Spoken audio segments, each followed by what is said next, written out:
It's the easy one. That's why I do it first. It's the easy one. It's the easy one. Well, Jim, so I don't know how well these guys know you, but Yeah. like early on, okay, so you started in comic books writing back when you were 14. 13. 13. 13, man. And early days you were writing Legion of Superheroes, right? I wrote all the Superman titles, Superboy and the Legion of Superheroes, Superman, Superboy in his own title, Supergirl, Jimmy Olsen. The only thing I didn't do was Lois Lane, and that was just by accident. So back in those days, was there one you preferred over the others? I mean, Superman, of course, is the big dog on the street, but was there one of those that you preferred more?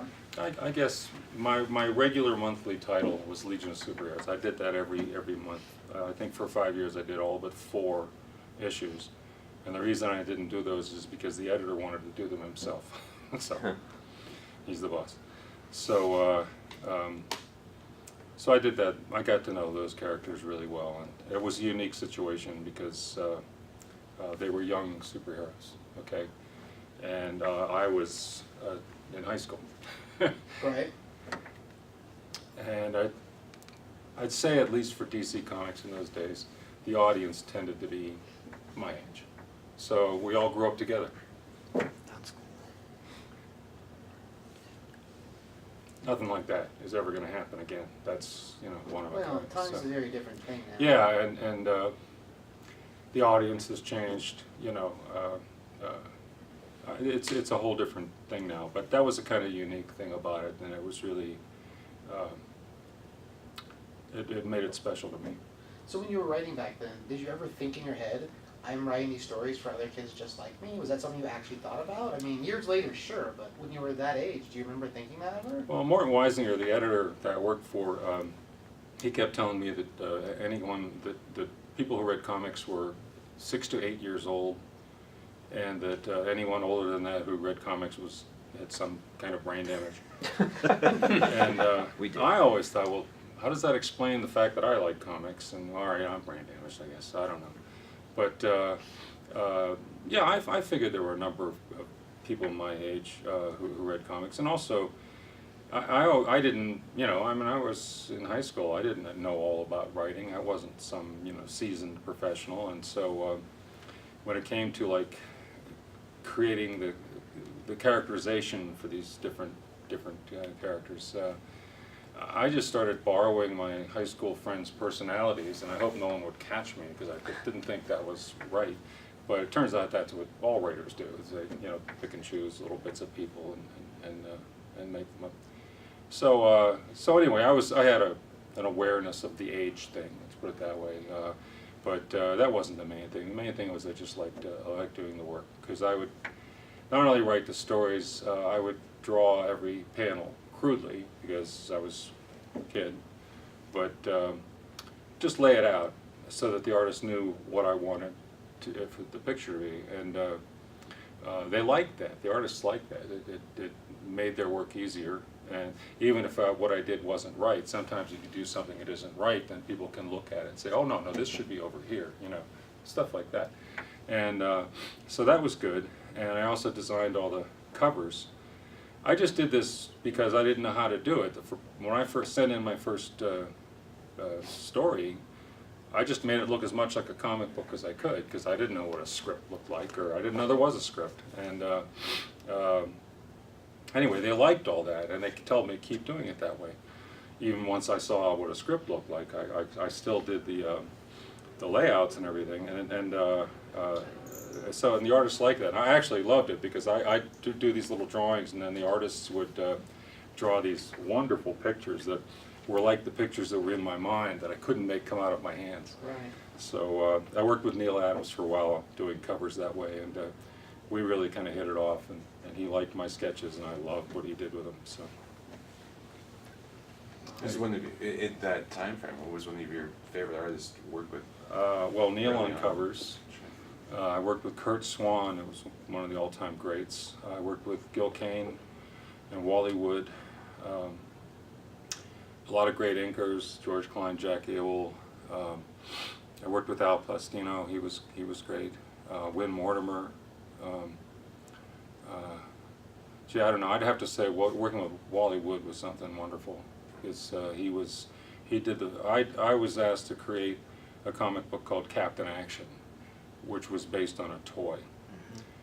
It might have been, I'm not an expert on this, but it might have been the first comic book based on a toy. It might have been. Or it was certainly one of the early ones. And so I was stuck with a lot of stuff from the toy, and also some things that the editor told me he wanted.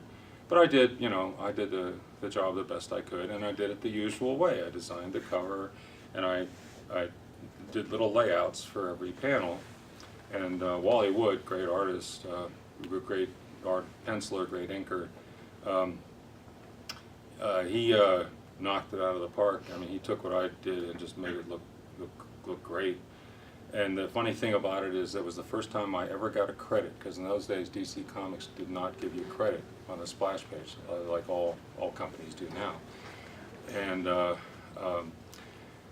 if an artist were to say sign his name on the splash page, they'd white it out, because as the editor would tell you, it's not about you, it's about Superman, or it's about, And so Wally Wood, however, was the only guy that he would letter in, art by Wood in that old English script he used to use, and they left him alone. They didn't mess with him. And if you've heard rumors of him having a .38 in the shoulder holster, well, I'm not going to confirm or deny. But, and for some reason they didn't mess with him. I think it's just probably because he was one of the all-time greats, and you don't mess with him. Anyway, because I did, Wally Wood hated artists, art directors. He hated editors. He hated writers especially. And however, because I did the little layouts, I wasn't a writer. I was an artist, and so he put my name. That's awesome. Story by Shooter, I think, and then art by Wood. But that was the first time I ever got a credit, and that was kind of cool. So that's special to me. But the whole thing was like I couldn't believe what was happening. It was all kind of magical.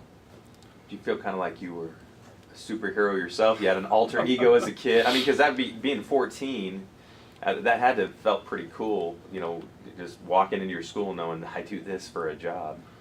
It had its ups and downs. I mean, first of all, in those days, I think a lot of kids, Mort was right about at least DC Comics. I don't think a lot of kids who were in their teens or in college were big comics fans. I think there weren't that many. So I didn't get a lot of attention for that. I loved doing it. Sometimes I'd be sitting there in class doing my drawings or something, and the teacher would be mad at me because I was making more money than she was. But I'd done the homework, and I was able to answer the questions, so I got away with it. But anyway, so yeah, it was cool, but not kind of for that reason. I was never a big man on campus or anything like that. Nobody really cared that much about it. It was all right. I'll grant you this. On a slow news day in the city of Pittsburgh, I lived in the suburbs.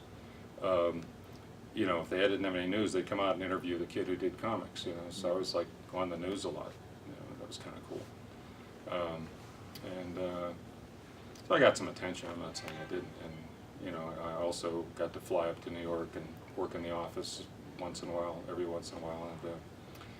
And it just, it was a different life than most people were having. So yeah, it had its ups and downs.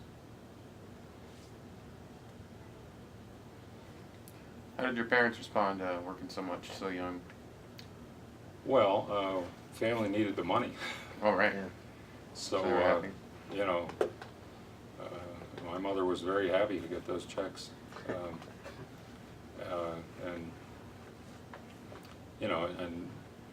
I don't know, it wasn't like,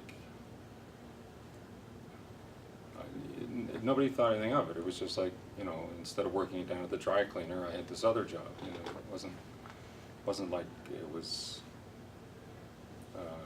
I already told you what was special about it. I mean, the rest of it was just sitting there and grinding it out.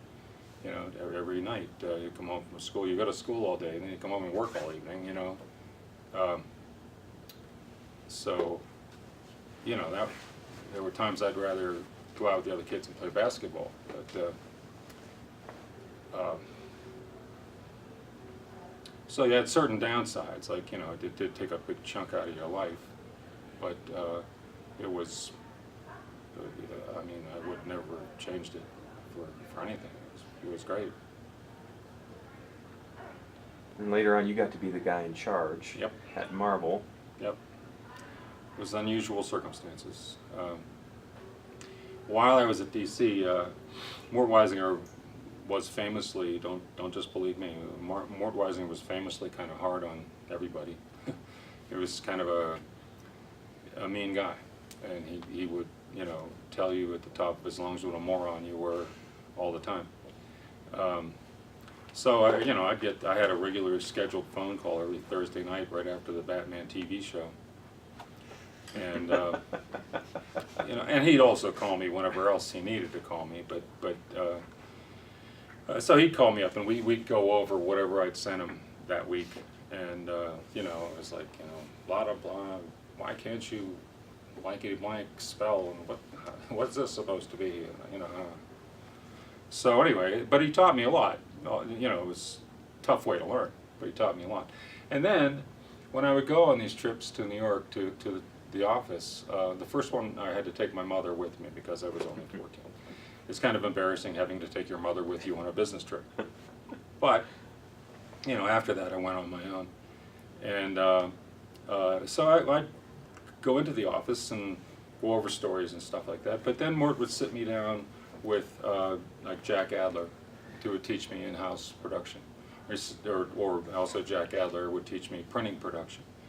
And I'm thinking, why do I need to know this, you know? And then Mort would lecture me about marketing and licensing. Mort was very much involved in things like getting Superman on Broadway and you know, on television and stuff like that. And he talked to me about that all the time, and sit me down with George Klein to learn more about inking, sit me down with Tatjana Wood to learn about coloring, and just sort of the whole business and the business of the business. And I used to wonder, what's going on here, you know? Years later, after I was out of there and Mort was retired, Mort's assistant at the time was E. Nelson Bridwell. He told me that Mort was training me to have a job like his. Okay. Wow. The moron? What for? Why?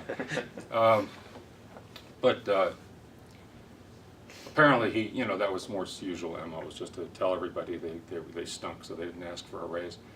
But I guess he thought that I had some potential to do that sort of thing. So it didn't work out that I ended up at DC. I ended up actually going over and doing some work for Marvel, and then was hired there as associate editor. And I worked for 2 years as associate editor. That was 1976 through 78. And then on January 78, I started as editor-in-chief. And guess what? All that stuff that Mort taught me came back. And it was real handy to be able to talk to the printer and use the right words, and you know, talk to the production department people, and you know, it was that all that stuff came back, and also to sit in the business meetings upstairs and have a clue what they were talking about, and so you know, that all was, I was prepared for it, you know, by circuitous paths, but I was prepared for it. And that helped me a tremendous amount. And I did the best I could. You know, I always tried to do the best I could. And comics were dying in the mid to late 70s, and with a lot of help from a lot of people, we, meaning Marvel and some other companies, turned it around. And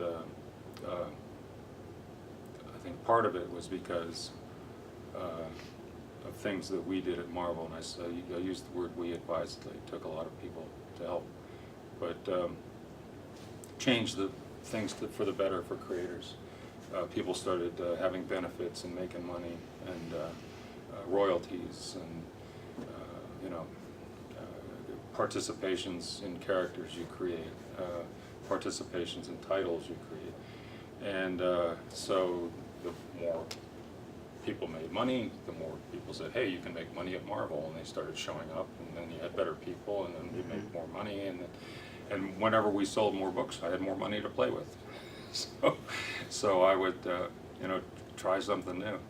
And then of course DC, well, they're not going to let that stand. They're going to try to compete, and they're trying to outbid us for Frank Miller and for whoever. And and then all these other little the direct market started to surge, and all these little companies started up because now there was a place that you could sell books that didn't involve the extremely corrupt newsstand distribution system, which would be too long a story to tell.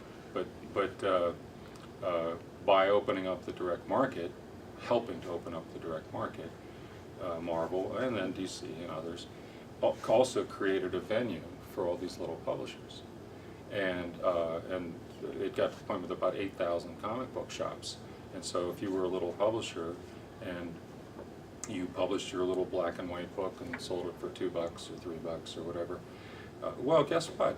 Almost every comic book shop's going to buy one. You're making a lot of money right on your first issue. And why would every comic book shop buy one? Because it might be the next Ninja Turtles. You don't know. It could be. Take a shot. Buy one book. So a lot of guys started off and started to prosper, and we tried to help them. People would say, well, why are you helping First Comics get started? And I said, look, if on a level playing field, we can't win against any of these guys, then we don't deserve it. So when Rick Obadiah came first to license property to us, he had the rights to Warp, which was co-created by Neil Adams. And then he got interested in how the whole direct market thing. And I sat him down and explained it to him for 3 days, And then he went off and started First Comics. Same with the Pacific Comics guys. The Shanis brothers showed up in my office, and they said they were a distributor already. They wanted to start publishing. I said, okay, let me tell you how. And actually that started at Marvel, and I went all the way up to Image Comics, because when the Image Comics guys left Marvel, Valiant Comics is my next company. We were already in business, and so these Image guys, brilliant artists. One of them, I can't remember which one. One of them called me up one day. I'm sitting there at my little desk, and he called me up and he said, "Jim, how do you get lettering done?" Because they never had to do that before. They never had. Other people worried about that. So I gave him some names and told him some stuff, and then he was asking me other questions. And so finally, I answered some questions, and then I put him on the phone with my production manager, J.J. Jackson. And she, made sure that he knew who to call at the printer, and all the technical stuff they needed to know. And they took that and ran with it. I'll tell you, they made some fantastic money for a while. But I mean, we always figured that we helped a Milestone get started too. Same group of crazy people, went over there and showed them what they needed to know. But I think that's the whole direct market. The rising tide lifted all the boats. The more little boats were in the water, they were like our farm club. They would, guys would start out there, they'd get hot, then they'd want to do Spider-Man or whatever. Fine. We never worried about, if DC took somebody, because there were lots more. We always knew we could find more. And we used to say we grow them in a vat. Anyway, I don't know how I got off on that tangent, but all right. That was a good tangent. It's a good thing. You seem like you have a lot of people that have been in the business of movies or comics or whatever. Well, And you don't seem like you've gotten jaded. You seem like you still are interested in the world, and so I just was curious, what's kind of one of your more surreal moments where you thought, wow, this is really amazing. What I get to do is amazing. Wow, there's too many surreal moments. I don't know. It's at one time I was at Stanley's house out in L.A., Hollywood Hills, and the two of us were having exactly that conversation, just about like you know, you start out scratching out a living writing comics or something like that, and here we are years later. He was Stan Lee, and you know, I was at least me. I was, you know, somewhere, and it's exactly the answer to that question. Is that so many things happened, and if I started on a list, I mean, there's just I don't know, entirely too many. I mean, I'll give you two. I'll say two right off the top of my head. I got to meet. Let's see, what's her name?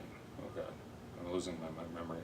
All right, I met Mark Hamill at one point, and so I'm in New York. I lived in Manhattan. I was walking down the street, and I hear this guy calling, Jam, you know, and I look around. There's some weird-looking guy with a beard running at me, and he comes running up to me. I'm like, who the hell are you? Are you armed? You know, and he said, it's me. It's Mark Hamill. You know, and he had a beard for some part in some play. He was playing, and I didn't recognize him right off the bat because his hair was the wrong color and everything. And but I mean, Mark Hamill chasing me down the street will live forever in my mind as a weird moment. Cool. And I don't know. There's lots of other ones. That's I can't think of. It's got to feel pretty cool just to be a pillar in so many pop culture moments. I mean, really, I mean, you're a big part of pop culture that continues today. So that has to at least, you know, make you think, hey, that's. Yeah, well, I was glad to be a part of it. I mean, it was there were so many people who, you say I care about it, you're right. And there's so many people I met along the way who cared about it and poured their hearts into it. And then there were some people who just, you know, just skimmed the top. You know, just were in it for whatever, make some money, or for reasons that didn't have to do with entertaining other people, had to do with entertaining themselves, I guess. But not me. I mean, I guess I got taught early on by that guy who yelled at me all the time that you're a professional and you have a responsibility to your audience, to your coworkers, to your company, to everybody, and you should act like a professional. When I was at DC, I mean, if you were late on something, that was just the kiss of death. I mean, you cannot be late. You deliver, and I did. And when I went to Marvel, everything was late. I mean, there was a period from in the 70s where they kept doing these. You'd open a comic book and it would say, "Oops, the dreaded deadline doom. You know, we have to have a reprint this issue because so and so didn't deliver," or else the book just wouldn't show up, you know, or whatever, and it was ridiculous. Or you'd have these rush job fill-ins put together by kind of third string guys, you know, when you're expecting like Steve Englehart and George Perez. And so when I came in, I said, well, that's going to stop. I'll tell you that. When I sat down at that desk the first day, there was comics on my desk, the art boards and the coloring, that hadn't yet gone off to the separator. These comics should have been on sale 4 months earlier. That means technically they're 6 months late. 6 months. And so I'm like, this has got to change. So and in that month of January 1978, Marvel was supposed to ship 45 color comics. We shipped 26. And what's causing this delay? It's the artists and writers that just don't deliver, and it's people who just don't show up. It's people who didn't care, people who didn't feel that obligation to the writer or to the audience, to people who didn't understand. You have a contract with those people. They show up to buy that book. You'd better be there. Anyway, it took me till April to be shipping the correct number of books in April. By the end of that year, we were on time. That's awesome. Wow. And P.S., we stayed on time for 10 years. Every book shipped in the month it was supposed to ship. I'll grant you, sometimes a book was supposed to ship in the first week and it kind of fell back to the third week. But it shipped in the correct month every time. So things like a one-shot thing like a graphic novel or things like that, I didn't care so much about it. If that came out a little bit later, it wasn't a series where you were promised the July issue in July. One-shots I wasn't quite as worried about it. They usually came out on time too, but every once in a while one of those would slip back a month or something. That didn't worry me. But I felt like that was the kind of thing that's the difference between understanding that you're in a position of responsibility and honor, and you can't just dabble. You have to be a professional, and the best guys, the guys who are, the all-time greats, they always were. Wally Wood delivered on time. Gil Kane delivered on time. Everybody, all the great guys, they honored their commitments and they got it done. That's how I want to be. Now there are some superstar guys, I'll grant you, who take the job with the understanding, I'll get it done when I can get it done. And I think sometimes companies will foolishly announce it too soon. Yeah. Or they say, oh, we got the first issue, the second one will be here any minute, no. But, so that happens these days, I guess. But I think a lot of times it's just the artists and writers, they become artistes, they get their hands stable to their forehead, and they'll deliver it when they damn well please, so. Anyway. Were there any, writers or artists that you let slip by your editorial, process? No, well, no. I mean, basically, I try to make the rules the same for everyone. Okay. Which occasionally there'd be some guy with a big ego, and it would piss him off, because he'd say, "Well, but I am so and so." I don't care who they. Yeah. I'm the editor of Marvel. Yeah. There's I'm the guy that signs a check. Okay. Anyway, so no, I didn't do that. There were times, for instance, what I tried to do was I tried to use what I'd learned from the great people I'd worked with. And by the way, when I was associate editor for those 2 years, I was writing the Spider-Man newspaper strip with Stan. So I worked with this guy every day, right? I'd write the story. I would do my little layouts. John Romita would draw the strip from my little layouts, and Stan would write the dialogue, and that's how we worked. So I'm talking to Stan every day. Also, when I was associate editor, for most of that time, Archie Goodwin was the editor-in-chief. And I'm telling you, the books were not great then. It wasn't Archie's fault, but the books were not great, and everything was late. And Archie, on one hand, he knew some of the stuff wasn't even fit to publish. On the other hand, he didn't. If he kept it back and did corrections, it'd be even later. Mm-hmm. And so he always used to tell me, he said, "There's always going to be, a few good things and a bunch of bad things, and there's nothing we can do about it." And I said, "Yes, we can, but Archie, he's probably the greatest creator this business has ever known. He's probably, if you ask people in worldwide, if you asked Jean Giraud and say, who's your favorite writer? Archie Goodwin, right? No hesitation. So, but as a bureaucrat, he didn't have my bureaucratic skills. So, no, I should say administrative, but I'm being funny. But no, he hadn't been trained that way, and he didn't want to get into fights with people every day, and he didn't want to tell the guy, I don't care who you are. So things, there was some stuff that wasn't real good. Well, Stan had been away for a long time, and he had just come back right around the time I started, come back to the office at 575 Madison. And so Stan reads some of the books, was appalled. And so he calls Archie into his office, and he says, "Hey, Arch, I want to go over these books with you, And so, first of all, Stan didn't really have a job there. I mean, his job was to be Stan Lee, and he wasn't even on the organizational chart. He didn't have any day-to-day duties, but he was Stan Lee. If he said something, you listen, because he's Stan Lee.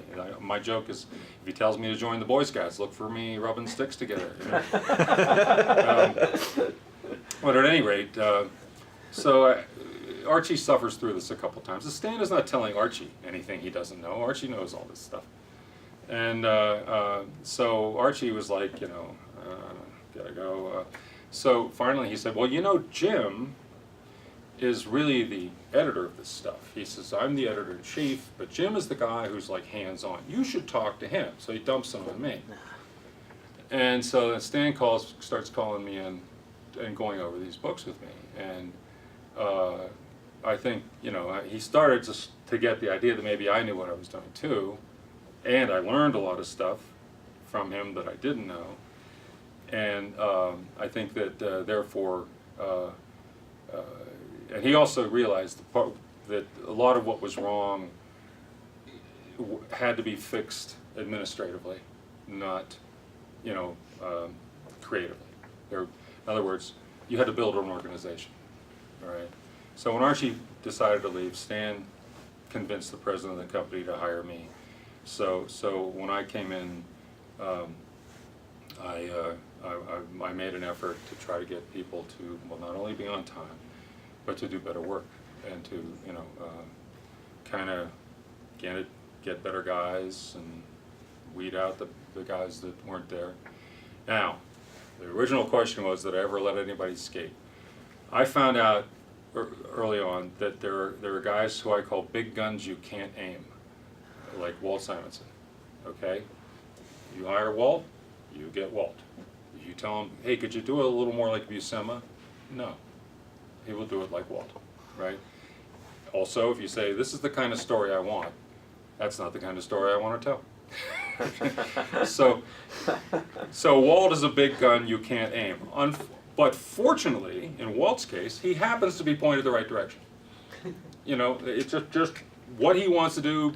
If you got him on the right project, and generally speaking, he wouldn't take a project that was the wrong project. Mm-hmm. But if you got him on Thor, which he loves, he's going to knock it out of the park. Because he's already, he knows what to do, and he's already, aimed in the right direction. And you don't try to direct him; you don't have to. And then there were times that guys, there were several guys like that. Just it was the idea to get them on the right project. And then there were a few times where I just told guys, okay, you know what you're doing. I'm gonna hands off. You do what you want. Swing for the fences. For instance, New Mutants with Bill Sienkiewicz. He started out kind of drawing like Neil Adams, who was his hero, and then he sort of developed his own style, and it was all very clear and straightforward, the Moon Knight stuff. And then Chris Claremont needed a new artist on New Mutants, and I guess he talked to Bill, and the two of them got going, and they came to me together, and they said, we want to do New Mutants together, and Chris says, but we want to do it all experimental, And I thought, well, let's see. You got Chris, he's pretty good. He'll sort it out. You got Bill, he's a genius, Let him go. So that was the deal. Do anything you want. You'll never hear from me about, you're not telling the story clearly enough, or any of the stuff I usually told people. So they did kind of weird, crazy, wild, experimental stuff, and I thought, look, we're Marvel Comics. If we can't experiment, who can? Mm-hmm. Who can? So there were a couple of cases like that where I said, yeah, go ahead. Expand the horizons here. Push the envelope. But the younger guys and a lot of the older guys needed some of this too. I said, we're telling stories. Now that doesn't seem like a major brilliant thought, but it is really, because some of these guys weren't telling stories. I don't know what they were doing, but it wasn't coming out like a story. And I would explain it. I did a lot of explaining and teaching about the architecture of a story, and what you try to accomplish in a story. And the people who don't like me will say, "Oh yeah, he preached formula, baloney." You know, I preached good, and you have to know the foundation. You have to know the architecture before you can experiment, and you know, try to do Escher instead of straightforward architecture. So anyway, yeah, I mean, I tried to, when we were on a roll and we had money, I tried to, you know, let a couple guys swing for the fences, but I never, nobody ever had a pass. Nobody ever was, you know, allowed to be prima donna. And like I say, sometimes that aggravated certain people, but I don't care. You guys have one last question. One more? I don't want to take anybody else's, but Okay. okay. So this is kind of a newer phrase, but was there ever a time when you geeked out about something like, oh, you know, Mario Puzo's doing Superman, you know? I mean, was there ever a time where you're like, wow, this is really, really cool?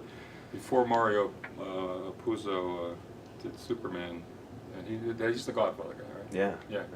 He worked at Marvel Comics. Little known fact.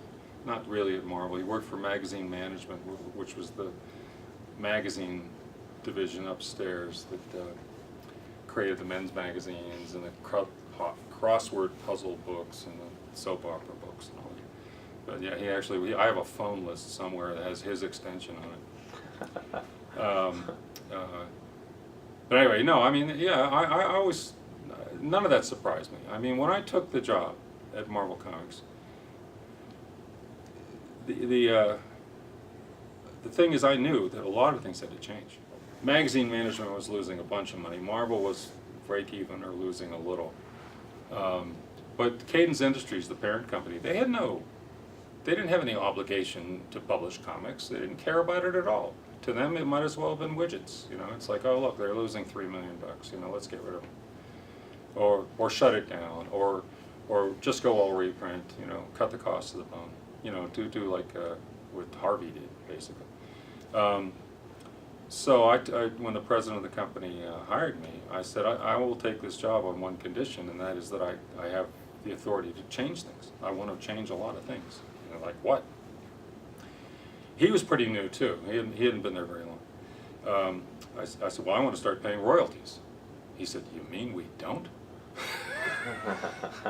Because he had come out of book publishing where everybody pays royalties. It's normal, you know. So I thought, oh, okay, I can work with this guy. And he basically, I walked out of there with a mandate. I could do anything I wanted as long as it was self-liquidating, or it didn't lose too much money, or it made money.